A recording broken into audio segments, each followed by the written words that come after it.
Sassoon हॉस्पिटलमधून किनारा वृद्धाश्रमात आल्यानंतर बाबांची आम्ही चौकशी केली तर बाबांनी आम्हाला पत्ता सांगितला। त्वरित कोंढवा पोलीस स्टेशनशी संपर्क साधला असता तिथे बाबांची मिसिंग कंप्लेंट दाखल नसल्यामुळे आम्ही समक्षच जायचं ठरवलं। बाबांनी सांगितलेला पत्ता खरंच बरोबर आहे का नाही याची शाश्वती नसल्यामुळे त्याच्यामध्ये वेळ जाणार होता आणि बाबांना एवढा वेळ गाडीत बसवणं योग्य नव्हतं, म्हणून आम्ही त्यांना सोबत आणलं नव्हतं। 15 दिवसांपूर्वी 4 आजोबा ससून हॉस्पिटलमध्ये ॲडमिट करण्यात आले होते।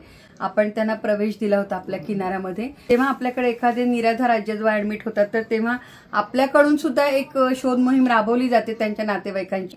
बाळू गायकवाड हे जे बाबा आहेत ससून हॉस्पिटल मार्फत दाखल करण्यात आलेले आहेत, हा त्यांचा मुलगा आहे, या त्यांच्या सूनबाई आहेत आणि तुमची आई पण इथेच राहतात। 25 ऑगस्ट 25 ही डेट आहे यांच्या रिपोर्टवरची। गोळी चालू आहे पण त्यांना कळते सर, पण ते आमच्या घर कोण नसतंय, आपण निघून जातात। हे त्यांना शोधतायत देखील। संडास केले ना ती सर साफ करते ती बिचारी मला फोन करून सांगताय पप्पा गेले कुठं, पप्पा कुठे गेले बघ म्हणलं आम्ही शूट कुठं जुगीला बघून आलो सर, जाता वर्षाला बघितलं आम्ही। तुम्ही ससून हॉस्पिटलला वगैरे नाही चौकशी केली का? नाही, आम्हाला काही माहितीच नाही। ससून हॉस्पिटलला नाही केली चौकशी, ते आम्हाला काहीच नाही म्हणून। आपण ही जी शोध मोहीम राबवतोय आपल्या किनारा वृद्धाश्रमातर्फे ही अतिशय महत्वाची आहे। जसे आपण निराधार आजी आजोबा शोधतो तसेच आपण त्यांचे नातेवाईक देखील शोधण्याचा प्रयत्न करत असतो आणि आज आपल्याला यश मिळालेलं आहे एका बाबांचे नातेवाईक मिळवण्यासाठी। तर आम्ही आता कोंढव्याला पोहोचलोय। हा त्यांचा मुलगा सापडला आणि त्यांचं संपूर्ण कुटुंब इथे सापडलेले। तर गाडी पण माझी आहे आणि तुम्ही येताना वाटलं तर ओला उबर किंवा तुमची रिक्षा असेल तर तुम्ही चला सोबत। आम्ही घरी घेऊन येतो, काय विषय काय नाही, येतो। आम्हाला आनंद वाटतंय, कुणी केलं आम्हाला सुपक केलंय। हो ना, तुम्हाला आनंद वाटला ना? आम्हाला आवडलं, मोठं केलं आम्हाला, पण मी माझ्या पप्पाला कसं बघू? हो ना, आता नेकायचं नाही, आता एवढंच नेकर होतं आमचा, मला बापाने सांभाळलं होतं एवढं। ते आलेले आहेत आता, हे बघा ह्या त्यांच्या मिसेस आहेत ते आमच्याकडे निराधार म्हणून ससून हॉस्पिटलमधून ऍडमिट केले होते आणि आम्ही तसा व्हिडिओ पण टाकला होता युट्यूबला। तर तो मला वाटतं तुमच्यापर्यंत पोहोचलेला नाही, त्याच्यामुळे तुम्ही आमच्यापर्यंत पोहोचलेला नाहीये। थोडे दिवस झालं ना की घरात अचानकच गायब होतात। आता नाही जाणार ते, कारण आता तशी कंडिशन नाहीये।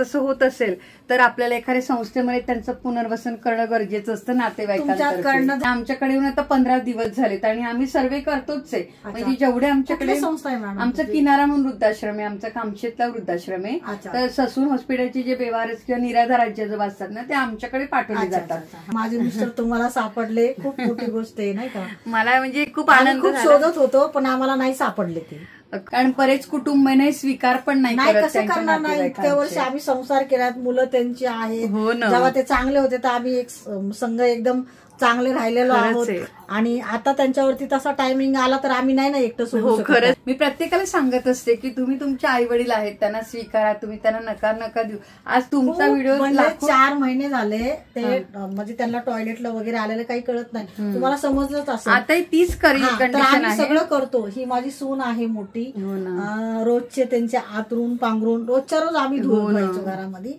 पण घराच्या बाहेर पडलो ना की बाहेर हाल होतात, तर त्यांना आता त्याची जाणीव झालीये आणि ते रोज तुमची आठवण काढतात। छोटंसं घर आहे, माझी नात छोटीशी, अजून एक नात आहे आणि ठेवणं म्हणजे एक संघ ठेवणं पण आम्हाला थोडंसं। मग मी बरेच संस्थेवाल्या पण रिक्वेस्ट केली होती 2-3 की काय असं तुम्ही मला मदत करा, मी एक सामाजिक कार्यकर्ते आहे, तर तुम्हाला बेनिफिट जो तुम्हाला पाहिजे मी देऊ शकत नाही। तुम्ही बघता मी कुठल्या घरात राहते, पण बाहेर ना मी नक्की तुम्हाला तुमचं काय आहे ना मानधन्य आमच्याकडे माझ्या थ्रू करू शकतो। पण आमच्याकडे सगळे बेगर्स आहेत, म्हणजे तुम्हाला ही सत्य परिस्थिती सांगते। आणि कसं होतं की नातेवाईक जे सक्षम आहेत तर त्यांच्यासाठी वेगळं सेक्शन आहे। तुम्ही लोकांनी सांगितलं तुम्ही शोधत होत्या का त्यांना? शोधून आम्ही त्यांना काही टायमाला तर आम्ही आहे ना 3 वर्षापूर्वी जेव्हा गायब झालं ना त्याच्या आधी आम्ही भोरवरनं त्यांना आणलं। अगदी दुसऱ्याच दिवशी बाबांचं घर तर सापडलं होतं आणि आम्हाला अजून एका बाबांना घेऊन त्यांचा पत्ता शोधायचा होता, यासाठी कोंढव्यालाच जायचं होतं, म्हणून दोघांनाही आम्ही गाडीमध्ये बसवलं आणि निघालो। पण या ताईंचं मनापासून आभार मानते की त्यांनी माझ्या मिस्टरांना माझ्यापर्यंत पोहोचवण्याचा नाही का जे कष्ट केले ना ते मी कधी विसरू शकत नाही। अख्खं कुटुंब असताना सुद्धा बाबांनी वृद्धाश्रमामध्ये निराधाराचं आयुष्य का जगायचं यासाठी आम्ही ही केलेली धडपड आम्हाला एक फार वेगळा अनुभव देऊन गेली. बाबा जाताना मला विमल लिमये यांची कविता आठवली. घर असावे घरासारखे नको त नुसत्या भिंती, तिथे असावा प्रेम जिव्हाळा नको त नुसती नाती.